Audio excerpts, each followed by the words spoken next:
Hi guys! So, Sunday ngayon dito. Nilang ko yung sasakyan kay Glenn. Kasi ngayon lang kami nagsabay-sabay nila Aryan mag-off. So, lalabas kami. Pero dito lang din sa town. Wala naman na kami ibang alam. Nantayin ko sila kasi hindi pa sila ready. So, painit ko lang muna itong sasakyan. Bigyan natin si Aryan.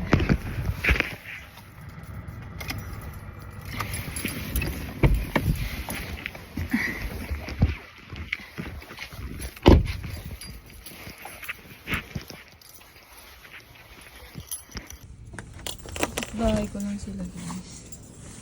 Ano na? Sana si Princess? Gisingin ko na siya. Wait lang. Nakaka-shoes pa ako. Ayun.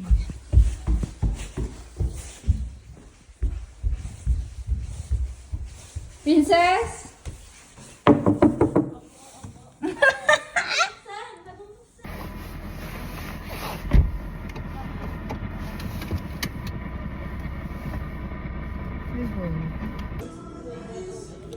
Hindi ka makapag-live. Sa dinami-dami ng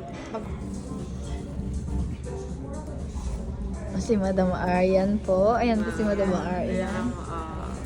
Sobrang aga. Sana po hindi umano yung ulcer niya ngayon for this Merengue guys. Diba? Gawa yan ni Ma'am. Uy, Guys, luto si Aryan ng turon tapos walang kuryente. Ay nako. Wala ko hindi nawawala ng kuryente dito sa Canada, guys. Walang kuryente.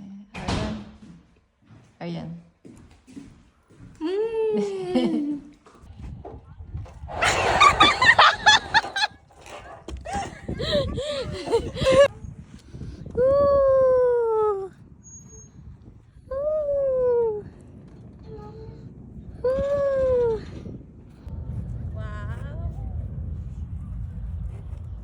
Pangbata yung size. Picturean kita, Aryan. Smile ka. Oh! Ang cute. Okay.